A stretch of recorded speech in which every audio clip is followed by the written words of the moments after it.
Today was clearly my wedding day, yet the ceremony was already nearing its end, and I still had not appeared. By the time my fiancé had time to react, I had already boarded a flight overseas. After studying abroad for 2 years, I had proactively ended my academic program early because of this wedding, carrying all my hopes with me as I returned home. And yet, while I was preparing to decorate the bridal suite, I discovered that the boyfriend I had loved for 10 years had carefully kept thousands of plane tickets. Every single month, he flew back and forth between the UK at least once, but not to see me, even though I was only 100 kilometers away from his destination. After that, I quietly went ahead of time to the place where he was preparing to propose, and saw with my own eyes as Evan knelt on one knee and proposed to another woman. "Nora, will you marry me?" he said. "As long as you say yes, I'll immediately change the bride." The longing, hopeful look in his eyes made it impossible for me to take even half a step forward. If I was not the woman he wanted to spend his life with, then this wedding could be considered a gift to the two of them. The proposal scene was blanketed in roses, and under the warm yellow lights it looked romantic and dreamlike. The sight of Evan kneeling on one knee perfectly overlapped with the proposal scenes I had imagined countless times before, except that the person standing in front of him was not me. "Nora, will you marry me?" Nora Chen covered her mouth with one hand while trembling as she accepted the bouquet of roses with the other. The sparkling diamond ring was placed on her finger, and the two of them embraced tightly, kissing passionately. Their intimate, seductive sounds drifted with the wind into my ears, making me unable to stop myself from blurting out a curse. Damn it, the matching ring Evan had once sent me from across the ocean. I had never told him that it was too big, that I had to wrap red thread around it halfway just to make it fit. Perhaps because time had passed, when I pulled hard on the thread, it snapped. The ring lost its restraint and immediately slipped off my finger, rolling into a distant drainage ditch. Just like Evan 2 years later, once he was no longer bound by me, he rolled right out of my life. A ring that doesn't fit isn't worth picking back up, and a man who no longer loves me is even less worth holding on to. "Evan, I hope your wedding goes exactly as planned." Suddenly, Evan's voice rang out. "Why do you insist on marrying only me?" Nora said softly. "Because I want to steal you away from your own wedding. Only then can it prove that I'm the woman you love the most." My steps came to a halt, because I was genuinely curious about just how far Evan was willing to hurt me for Nora. "Only you could come up with such ruthless schemes," he said. "Then you'd better prepare an extra pair of running shoes," she replied, laughing, "so you can run faster when we elope together." "Evan, can you really bring yourself to treat Emily Shen like this?" "Keeping my promise to marry her is already my limit," he answered coldly. "If she can't keep her husband and lets someone else steal him away, how can she blame me?" Their cheerful laughter echoed through the air like knives stabbing straight into my heart. I turned around and leaned my back against a tree, my legs so weak that I could not move at all. Afraid that my crying would alert them, I bit my lip, covered my mouth, and quietly left.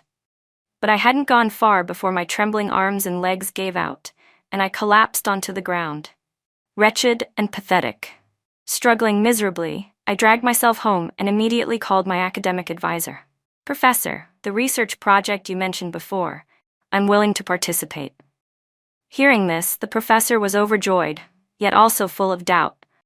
"Didn't you say you were returning home to get married and settle down?" he asked. "You and your husband plan to continue a long-distance relationship? Getting married only to live apart isn't a good idea. Do you really not need to reconsider?" I lowered my head and wiped the scrape on my knee. Every time I touched it, the pain pierced straight through my heart. Suppressing my emotions, I replied that the wedding had been canceled and that from now on, I would become his most capable assistant, devoting myself fully to research and hoping he would guide and mentor me. The professor, who had always treated me like his own daughter, immediately sensed that something was wrong in my voice. He said that today happened to be the deadline for submitting the list of names, and that he would report my name right away, telling me to return as soon as possible so we could start work a bit earlier. Once a person stays busy, there is no time left to dwell on meaningless thoughts. He told me not to blame him for being meddlesome, but over the past 2 years I had always been the one flying back to see that man, while he had never once taken the initiative to come abroad to visit me. That fact alone was enough to prove that he did not love me as much as I had imagined.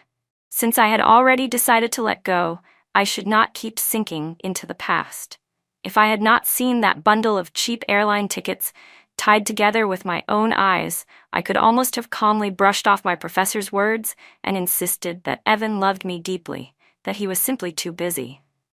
But thinking about it now, it was no wonder that at the end of every month he would always be so busy that he disappeared completely. It turned out he was busy traveling thousands of miles to be by Nora's side. Yet for those 2 years, I had been like a fool, pouring all my energy into studying and writing my thesis just to accumulate enough time to return home, enduring flights of more than 10 hours just to see him for 2 or 3 brief hours. Those short meetings had once been the happiest moments of my life, but my love across the ocean became a complete joke in the face of the stack of plane tickets Evan had so carefully kept. Even on my way to the proposal site, I had still been comforting myself, thinking that maybe he had come to the UK for work. But when I saw him kneel down to propose to Nora, the woman who had tormented me more than once, I finally understood why, despite being only 100 kilometers away, he had never come to see me even once. It was because Nora did not allow it. So he only used sweet words and pretended longing to placate me, even though he clearly knew that Nora and I were sworn enemies. To be precise, after my father remarried, Nora and her mother had become the greatest nightmare of my childhood. I had imagined countless possibilities about Evan falling for someone else during those 2 years of long-distance love, but I had never imagined that the person would be Nora, nor had I ever expected that he would agree, just to please her, to turn me into a laughingstock at my own wedding. I soaked myself in a warm bathtub, and only when my trembling body gradually calmed down did my phone ring. It was Evan. "Emily, where are you now?" "I'm already at the seaside park," he said. I stayed silent. "Emily, what's wrong? Are you unhappy? Where are you? I'll come pick you up right away." He was still as attentive as ever, still sensitive enough to notice my emotions, still knew how to give me a sense of security. I replied that I was at home and didn't want to go out today. Evan was silent for a moment, then gently coaxed me again, saying it was fine and that he would come home to me immediately. He did not question why I had stood him up, not because he loved me so deeply that he tolerated my moodiness, but because he had just successfully proposed to the woman he truly loved, in a setting he had carefully prepared for so long. As for me, I was nothing more than a backup plan in that proposal. A plan that was no longer needed. When Evan walked into the house, I had just come out of the bathroom. Seeing Nora behind him, I could not help letting out a cold laugh. "Why did you bring her here? Rushing over like this? Are you trying to bring her back to humiliate me?" Evan looked a little flustered and raised his hand to rub my head. I ran into Nora downstairs and only then found out that she lives in the same complex as us. She heard that you'd returned home and insisted on coming up to see you to apologize. I crossed my arms and watched him perform coldly. "Emily, back then my mom and I went too far with you," Nora said. "On behalf of my mom, I want to apologize. Can you forgive the 2 of us?" With a trembling voice I asked Evan, "Evan, do you really think I should forgive them?" The pain in my ruptured eardrum, the numbness that came after being whipped until I could no longer feel anything, the sight of my mother's belongings being thrown into the fire at my feet and burned away, every wound from those memories was scorched deep into my mind, and I have never been able to forget them. I was not foolish enough to ask him why he loved Nora, because doing so would only make me look utterly devoid of self-respect. At first, Evan still showed some guilt, but when he saw that I stubbornly insisted on an answer, he gradually grew cold and said, "Emily, back then Nora was just a child. How could she have known right from wrong? Because of that incident, she's felt guilty for so many years and has already apologized to you. Why do you have to cling to the past like this?" What he called the past so lightly were precisely the days when I had been dragged into an abyss, tortured both physically and mentally. I refused to forgive, and he called me petty. I hated the people who had nearly driven me to my death. Past, yet, I was judged as being difficult and unforgiving. Back then, it had been Evan himself who took me to the hospital. He knew exactly how deeply I hated my stepmother and that stepsister, and yet he still loved Nora and decisively chose to stand on the opposite side from me. I watched as Evan reached out, trying to take my hand, clearly wanting me to reconcile with Nora. I flung his hand away and ground my teeth as I shouted straight at his face, "Evan, on what grounds do you think you can ask me to forgive them? On the grounds that they beat me behind my father's back and deliberately turned him against me?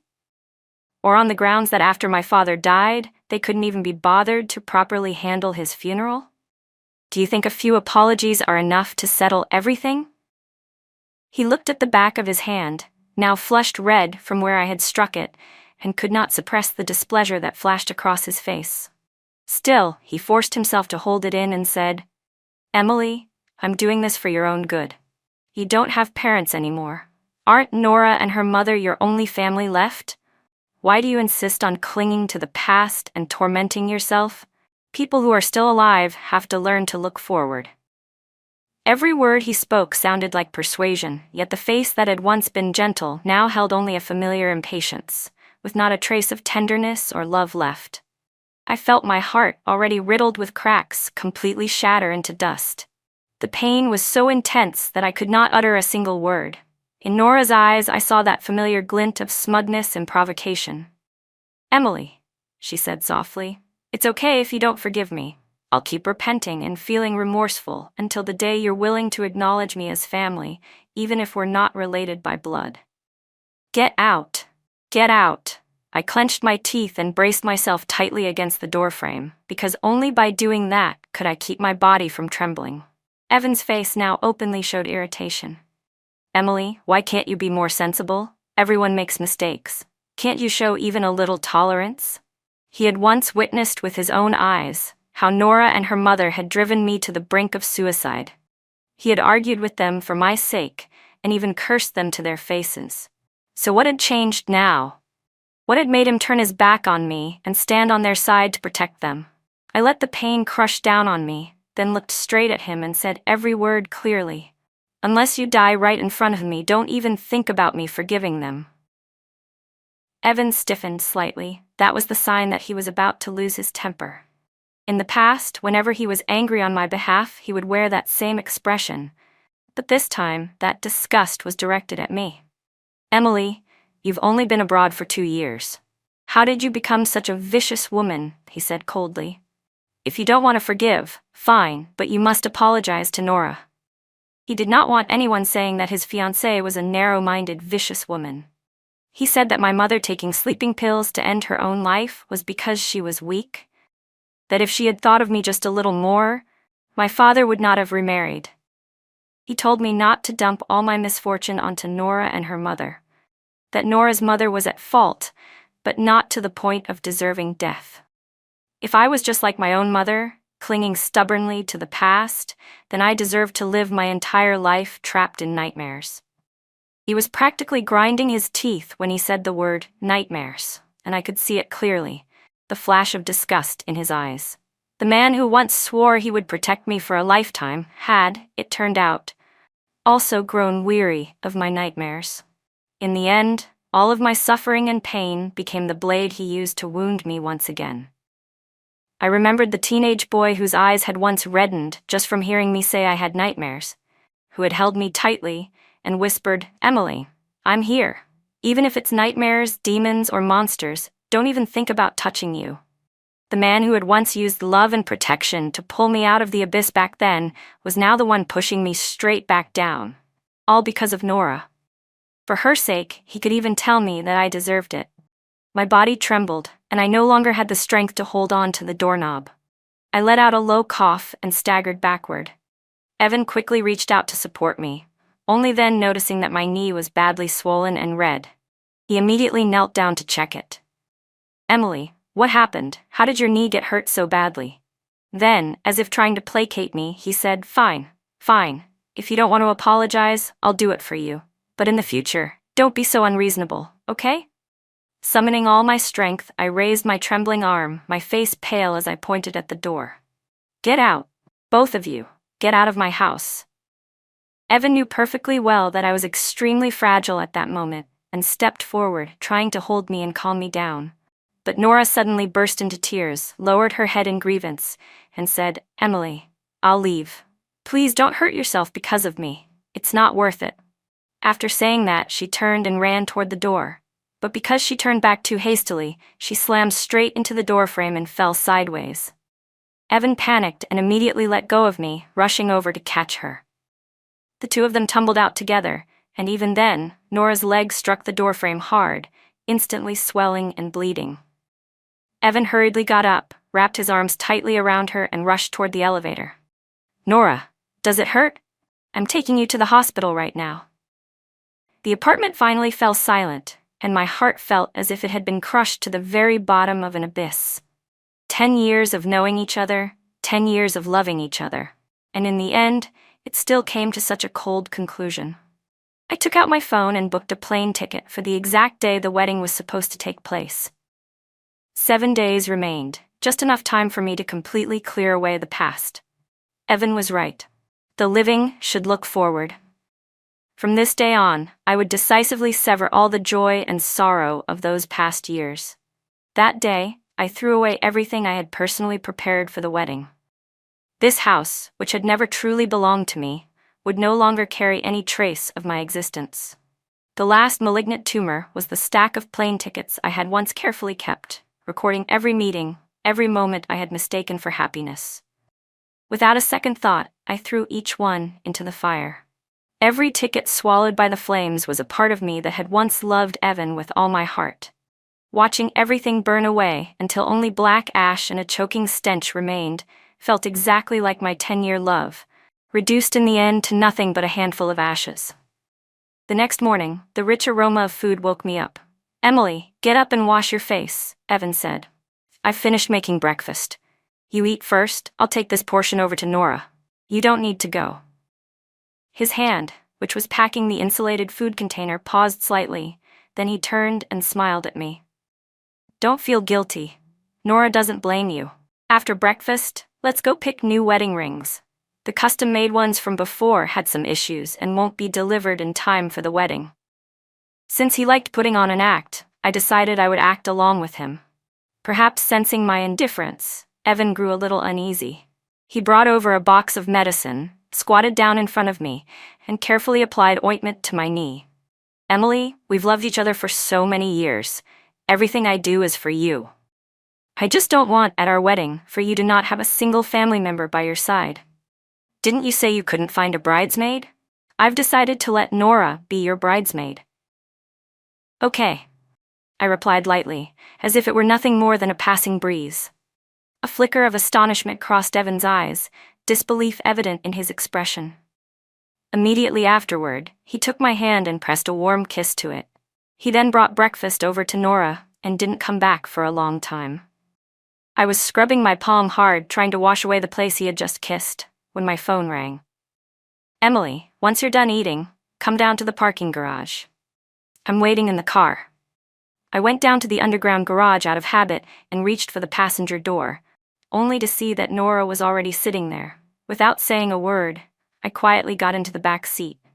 Evan glanced at me several times, clearly very satisfied with how sensible I was being. Emily, Nora is a jewelry designer. With her here, she'll definitely help you pick a wedding ring you like. I nodded slightly and closed my eyes to rest. But when I absent-mindedly opened them again, I caught sight of Evan gently pinching Nora's cheek, their eyes meeting with an unmistakably intimate look. When he realized I was watching, he awkwardly explained, "There was a bit of dirt on Nora's face. I was just helping her wipe it off." I closed my eyes again and didn't open them until we got out of the car. The three of us walked into the jewelry store together. A sales associate greeted us enthusiastically, her eager gaze landing on Nora, who was standing very close to Evan. "Are you looking to choose a wedding ring for your girlfriend?" she asked. Both Nora and Evan blushed at the same time. Evan reached out and pulled me toward him. "Why are you standing so far away?" Come here and pick a wedding ring. The sales associate flushed red in embarrassment and hurriedly brought out a tray of rings. Nora stepped forward on her own initiative and began pointing things out. This one's too small. This one's color isn't good. Compared to the diamond ring already on her finger, none of the rings seemed worthy of her attention. The sales associate glanced at me, wanting to speak but hesitating. Nora pretended not to notice at all and finally picked a very ordinary ring. This one will do for the wedding ceremony. Later, I'll design a custom one for you, something even prettier than mine. The sales associate forced a compliment, saying, "You really have great taste." Nora smiled smugly and raised her hand, deliberately holding her sparkling ring close to my face. Of course it's beautiful. This ring was personally designed and custom-made by my fiancé. Evan stood beside her, quietly watching her show off. He neither stopped her nor showed any sign of guilt. On the contrary, a gentle, spring-like smile curved his lips. "Let's go with the one Nora chose," he said decisively. There was no trying on, no asking for my opinion. He paid, took the ring, and with an expressionless face, slipped it onto my finger. There was no kneeling, no roses, no proposal. This ring wasn't loose at all. If anything, it was a bit tight, and I had to force it on. I knew perfectly well that this was intentional on Nora's part. As a jewelry designer, all it took was one glance for her to accurately judge ring size. There was no way she could have made a mistake. But I didn't bother exposing her. I simply quietly recorded a video of the ring on my finger. The sales associate gently reminded me that if it didn't fit, I could exchange it for another style. I shook my head. No need, it's just a formality. As long as it's done, that's fine. Evan heard the indifference in my tone and said displeased, "If you don't like it, then don't buy it. Later, Nora will make a new custom one for you." I still refused. This one is fine. Nora, however, immediately put on an apologetic expression. "Nora, I'm heading back to the design studio to work overtime," she said softly. "I'll definitely design a truly beautiful ring for you, so you can have a perfect wedding." After saying that, she turned and left quickly, ignoring Evan calling after her repeatedly and never stopping her steps. "Emily, what's wrong with you?" Evan asked, frowning. "It's just a ring. What are you getting angry about?" I let out a cold smile and asked calmly, "Where exactly did you see me getting angry?" Evan pressed his lips together and pulled me out of the jewelry store.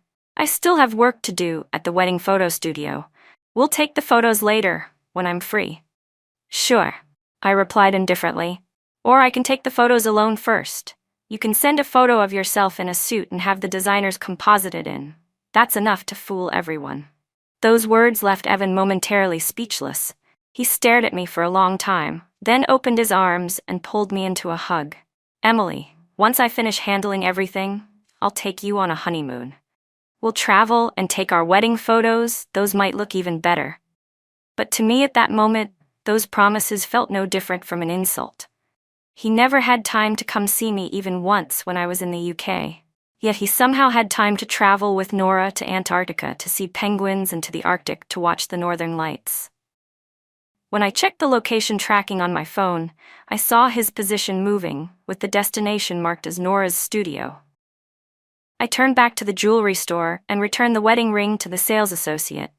Just as I had guessed, Evan didn't come home for 2 consecutive days, because he was at the beach with Nora taking wedding photos. He had truly found someone to composite my image with a photo of him in a suit, creating wedding pictures to complete the ceremony. I had already decided to run away on the very day the wedding was supposed to take place. I was afraid that in the future, the only reason I would ever return would be on the anniversaries of my parents' deaths. So I decided to go see them. I carried 2 bouquets of flowers to the cemetery to visit them, then added the cemetery manager's number to my phone and asked him to take care of the place for me in the future. I told him that I would cover all future maintenance fees for both graves, and that if the Evan family came, he should refuse payment. After checking the system, the manager froze for a moment. "Miss, the maintenance fees for your parents' graves have been overdue for half a year. We tried contacting family members, but no one answered." Only then did I remember that I had changed my phone number when I went to the UK, and I immediately felt regret over my carelessness. Evan no longer loved me, How could he possibly remember the deceased? I paid off all the outstanding fees, prepaid another 10 years in advance, and then left, my heart hollow and empty.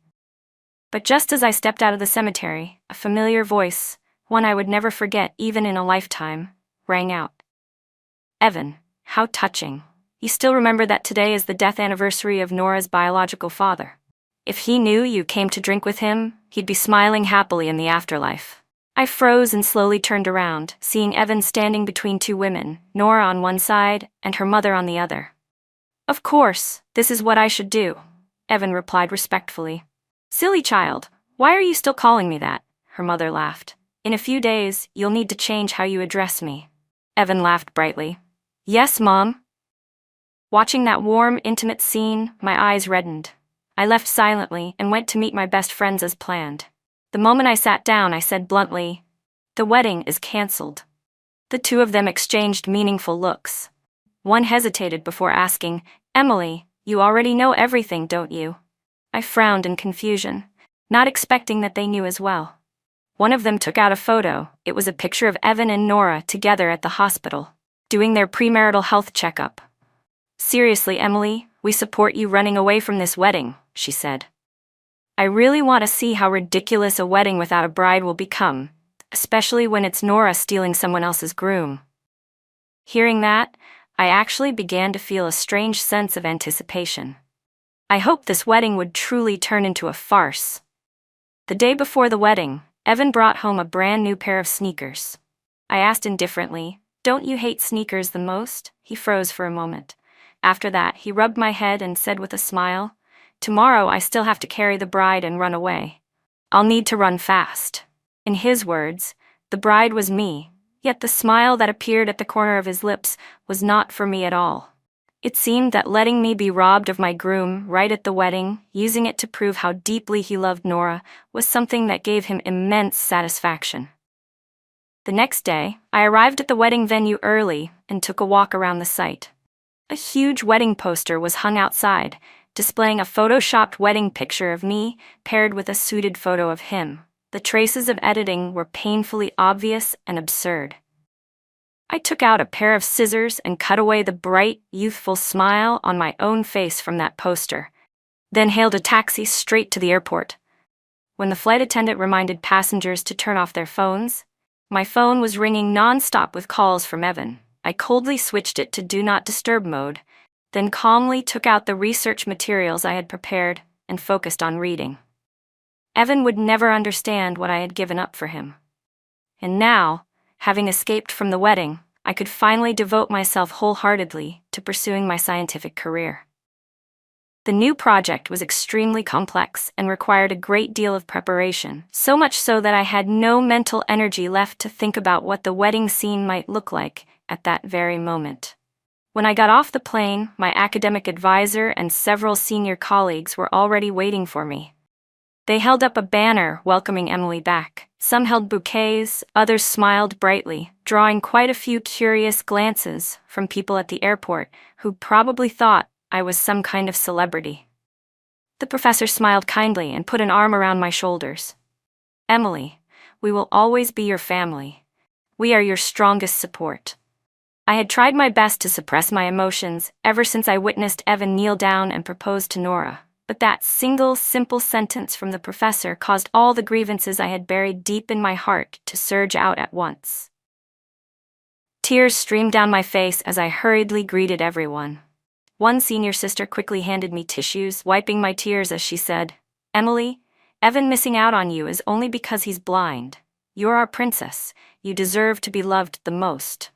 A senior brother clenched his teeth and said, "If you still don't feel satisfied, I'll fly back immediately and beat him up for you."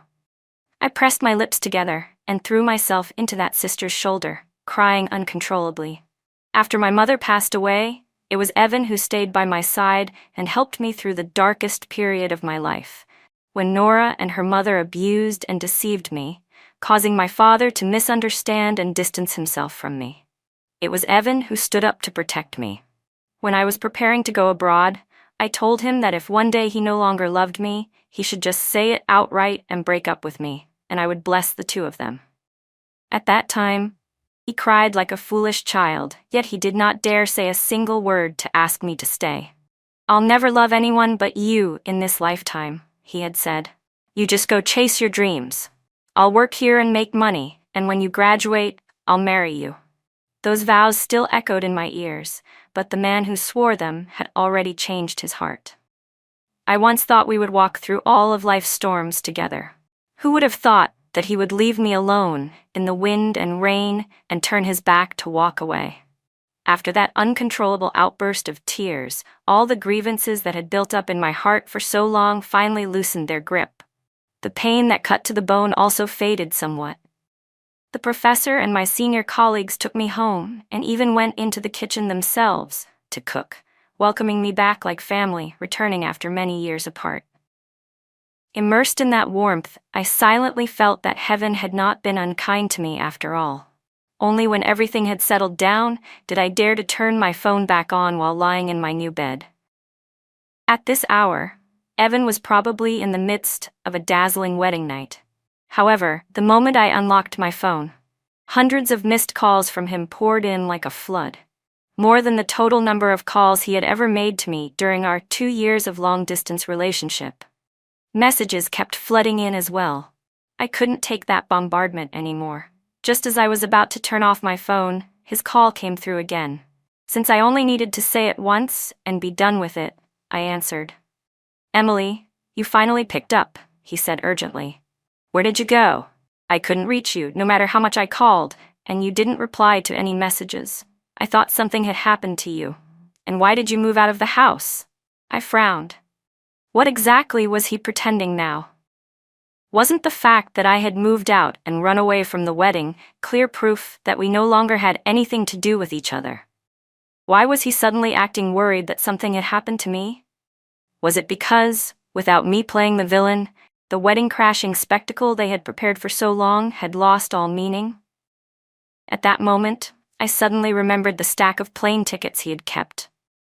When I was in the UK, alone in the middle of the night, rushed into emergency surgery, he had been only 100 kilometers away, yet he hadn't bothered to come see me. He hadn't even made a single phone call. Thinking of that, I curled my lips and said coldly, "Evan, congratulations on your happy wedding night. But I don't want to be a clown whose groom gets stolen in front of a crowd. Sorry to disappoint you both." On the other end of the line, his breathing became rapid, full of anxiety. "Emily, what nonsense are you talking about? Who's stealing a groom? You must be misunderstanding something, right? I waited for you at the wedding all day. You didn't show up, and all your friends disappeared too. I thought something had happened to you." I was worried sick. He was truly good at acting. Even the trembling tone he used when I was emotional, he imitated perfectly. He was probably angry that I had run away from the wedding and turned him and Nora into a laughingstock in front of everyone. At that moment, I opened the video my best friend had sent me. It showed him and Nora walking together down the aisle. A wave of nausea surged up to my throat. "Evan," I said calmly, "you had the right to plan for Nora to crash my wedding, so don't I have the right not to participate in that farce? Consider that wedding my gift to you. A return favor to the person who once helped me through the darkness years ago." My tone was flat, but that only made him angrier. "Emily, what on earth are you making a fuss about?" he snapped. "How could I let Nora steal a groom? I'm your husband. Even if she wanted to, she wouldn't have the right. I know you hate her deeply. It was my fault for arranging things on my own, trying to get you two to reconcile, but I did everything for your own good. Can you stop being so sensitive?" He denied everything outright, but to me, every word was nothing more than a disgusting excuse. I saw him propose to her with my own eyes. It wasn't that the ring had a problem, it already had an owner. He didn't have time to take wedding photos with me, yet he had time to take wedding photos on a yacht with her. He never once came to visit me in the UK, yet every month he could travel thousands of miles for her. I knew he married me only to fulfill a promise. So I stepped aside and gifted him a wedding. Shouldn't he be happy? Why did he still have to keep pretending, forcing me to tear everything open and make it awkward for everyone? Or did he truly think I should cooperate with you all, act along, and help you prove your true love for Nora? Evan panicked and began speaking incoherently. Emily, that's not it. Please come back, okay? Come back and I'll explain everything clearly. Explain what, exactly? Explain to the guests he had invited to the wedding that the bride had run away, only to make Nora, dressed as a bridesmaid, shine brighter than the bride herself, and turn me into a joke before the entire world? When you wanted to start a business, I continued, I used my research results and put your name on the patent applications. When you lacked capital, I used my father's inheritance to help you get through it.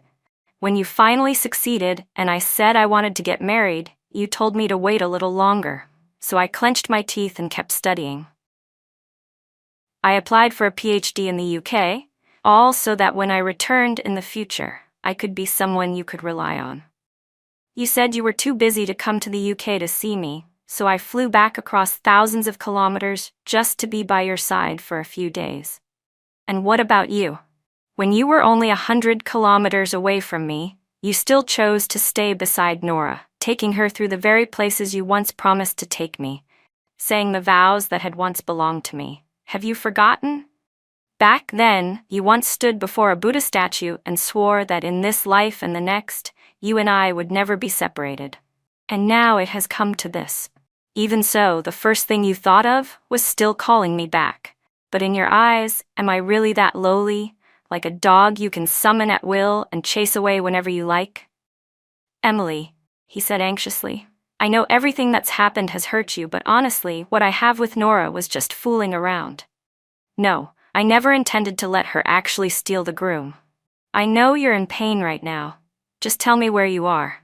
Let me come get you and take you home. Okay? I couldn't help letting out a scornful laugh at Evan. Stop lying to yourself, will you?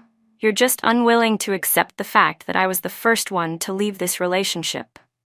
Emily, I've never lied to you. Where are you? If you don't tell me, even if I have to dig 3 feet into the ground, I'll find you. In this lifetime, I'll only marry you. I'll personally prepare a proposal for you, have a huge diamond ring custom made, take wedding photos with you, hold the wedding you once dreamed of, and take you to see the northern lights. But when he spoke the words, "get married," his voice already carried a sob. After 10 years of loving each other, only when I was completely hopeless did he finally remember that promise of marriage from long ago. But it was too late. I didn't need it anymore. I would not spend my life with a man who no longer loved me, nor could I accept that the person he loved was the very one I hated the most, Nora, and that he had deceived me again and again. He had always known exactly what I wanted, yet he had never truly done a single thing. Evan, thank you, I said calmly, for once walking part of life's road with me. But this is where it ends. Clinging on now would only strip us of any remaining dignity. Before, it was me who didn't know how to let go. Now I've let go. I wish you happiness. Emily, I will definitely find you, he insisted stubbornly. I'll apologize. I'll beg for your forgiveness. Please wait for me. Give me another chance. His persistence only made me feel exhausted to the core. I replied coldly, Nora suits you very well. Cherish her. As for us, there's no need to ever meet again, and no need to stay in contact. I hung up decisively and immediately blocked all contact from him. Having been kept in the dark for 2 whole years, I no longer wanted to be a shadow chasing after him for even one more second. A new day began. My advisor, my fellow researchers, and I continued to bury ourselves in our research work at the Baker Island Research Station. We were so busy that we forgot to eat and sleep, yet we felt deeply fulfilled. In the past, there were times when I would lose focus because I missed Evan, only to be sternly reminded by my advisor. But now I devoted myself entirely to my work, so much so that everyone began to worry. Emily, don't push yourself so hard, one of them said. At this rate, you're about to steal all our spotlight. If the professor sees this, he'll say we're being lazy. Another joked. Seeing the concern in their furrowed brows filled my heart with warmth. Someone who truly loved me would never bear to see me force myself like this. And yet, for the past 2 years, Evan had known perfectly well how hard I had to work just to see him, and still he had treated me with indifference, as if I were a joke. Another exhausting day came to an end. We returned home together under the warm yellow lights. I never expected that downstairs I would suddenly run into Evan. The moment I saw him, heaven For a moment I almost thought I had mistaken him for someone else. It had only been half a month since I last saw him, yet he had grown so thin that he was nearly unrecognizable. I gently tugged on the sleeve of the senior sister beside me, wanting to avoid him and hurry upstairs, but he had already noticed my retreating figure and called out, "Emily." I kept walking. He rushed straight over and blocked my path. When he finally saw me clearly, a kind of delighted light appeared on his gaunt face, like someone who had just recovered a lost treasure. He held out a bouquet of vivid red roses, his eyes filled with deep affection. "Emily, I was wrong. Come home with me." I lightly pushed the bouquet aside and looked straight at him, my voice icy. "You keep following me like this, doesn't Nora feel upset? Besides, we've already broken up. The more you pester me, the more you lose what little dignity you have left." Evan didn't get angry at my indifference. Instead, he patiently coaxed me. "Emily, listen to me. I was just temporarily confused back then, which is why I agreed to play that ridiculous game with Nora. Actually, the first time I went to the UK was to look for you, but as soon as I landed, I got into an accident. Nora took care of me for half a month without leaving my side. I didn't dare tell you because I was afraid you'd worry, and I was also afraid you'd be angry if you knew we were that close. Then one time, I got drunk and mistook her for you. I felt ashamed and didn't have the face to see you anymore, so I went back home. I just didn't expect that to be her first time. After that, she even got pregnant from that night. I felt guilty and wanted to make it up to her. After all, she had an abortion because of me."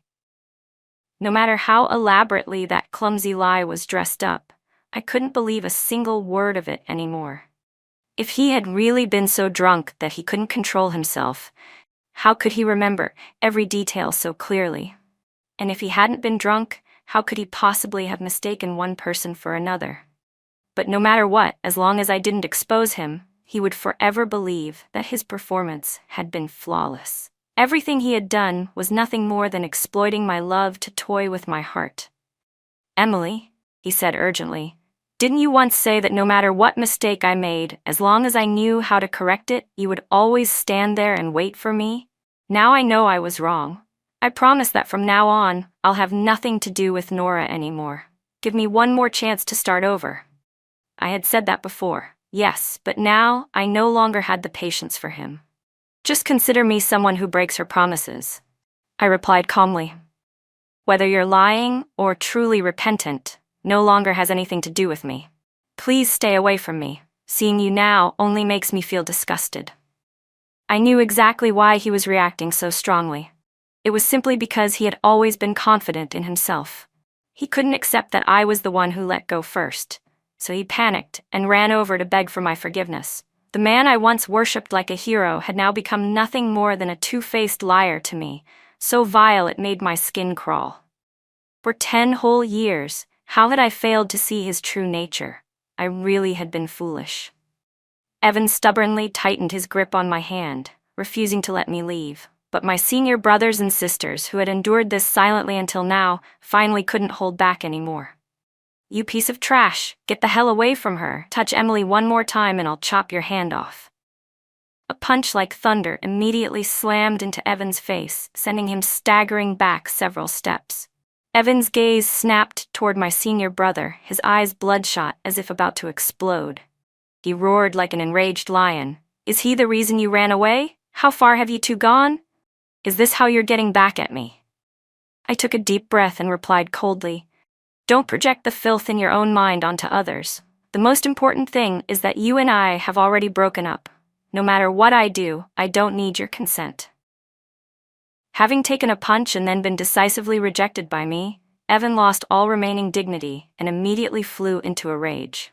He lunged forward in fury, about to strike my senior brother. "Emily is my wife," he shouted. "You pretty-faced bastard, stay away from her." He was crazed like a beast that had lost its prey. I hadn't expected him to actually dare to lay hands on someone, but my senior brother and senior sister, who were an exceptionally well-coordinated couple, reacted instantly. With just a few swift moves, they knocked Evan to the ground. I didn't want them to get into trouble because of me, so I hurriedly grabbed their arms. "That's enough. Let's go." Evan clenched his teeth, blood spilling from the corner of his mouth as he shouted viciously, "Emily Shen, how can you be so heartless? 10 years of feelings, just like that, you throw them away? What do you take me for?" I paused for a moment, genuinely wondering if he had lost his mind. Had he truly never felt that what he did was wrong? He could abandon me and run away from the wedding with Nora, but I wasn't allowed to withdraw? Was it because if I didn't show up, the wedding-crashing drama he and Nora had prepared would lose all meaning? Or was it because he couldn't accept that I, the woman who had always loved him blindly, had finally turned around and walked out of the mire? He felt I was cruel, yet he never reflected on the fact that he had betrayed me for 2 whole years, treating my love like a form of amusement. Every single plane ticket was irrefutable proof. I no longer wanted to argue with him over who was right or wrong. From the moment I decided to run away from the wedding, this relationship had already reached a dead end. "Evan," I said calmly, "you were the one who said that the living should look forward. Go." He clung tightly to the leg of my pants, refusing to let go. "Emily, everyone makes mistakes. Can't you give me one more chance? I swear I'll never deceive you again." Seeing me stop, he trembled as he struggled to his feet, then dropped to one knee in front of me and took out a velvet box from his pocket. Inside was a diamond ring, bigger and more dazzling than the one on Nora's hand. "Emily, marry me," he said hoarsely. The sight of him kneeling overlapped perfectly with the day he had proposed to Nora. The image of the two of them kissing passionately, the mocking words that had turned me into a joke, all flashed vividly before my eyes. But at that moment, I felt nothing. I had been in pain for so long that even my heart had gone numb. Just as I was about to speak and refuse, a dark figure suddenly rushed out from the shadows, snatched the diamond ring, and disappeared into the night. Evan stared in horror as the ring was stolen, then, enduring the pain, chased after the man in black. My senior brother, my senior sister, and I merely shook our heads and quietly went home. The next day, the police contacted me and said that Evan had chased the robber through more than 10 blocks and was eventually stabbed and left lying in a pool of blood. When I arrived at the hospital, Evan was lying in bed, his face pale as paper. The moment he saw me, his eyes lit up. "Emily, you're here," he said, his voice hoarse and choked, as if he had just seen the light of his life. I quickly shook my head, forcing myself to dispel any lingering emotions. "I've already informed Nora. She'll come tonight to take care of you." "Emily, why did you call her?" he said anxiously. "I don't need her. I just want you to stay by my side. You don't need to do anything, just let me see you. Only then will I feel at ease." In that moment, the selfishness and coldness in Evan were fully laid bare. He only wanted comfort, without caring at all that his very presence made me feel so uncomfortable, I wanted to vomit. I didn't hide my disgust, my expression said everything. "Emily, you still can't forgive me?" In his eyes a flicker of hope lit up once again. "No, it's impossible," I answered decisively. The light in his eyes instantly went out. "I'll cut ties with Nora right now," he said urgently. "I swear I'll love you and protect you like I did before. Just give me one more chance." But his vows no longer meant anything to me. The love and protection of the past were something I had already exchanged for 10 full years of my youth. I could not gamble another 10 years to see whether he would truly mean what he said this time. What's more, in my heart, he was no longer the hero who once sheltered me in the darkness. "Evan, leave yourself a bit of dignity," I said calmly. "Don't force me to regret ever loving you." "Emily, then what do I have to do for you to forgive me?" he asked desperately. "Why do you have to be so heartless?" "Because I don't love you anymore." That single, final sentence struck the man lying in the hospital bed like a bolt of lightning. His entire body seemed to collapse at once. He stared at me for a long time, the light in his eyes gradually turning hollow. His face, already pale, now looked almost translucent, like a sheet of paper. He understood then, there truly wasn't a trace of love left in my eyes. "We clearly loved each other so deeply," he murmured. "How did it come to this? It's all my fault. I was blinded, deceiving myself and others. I shouldn't have chased after something new.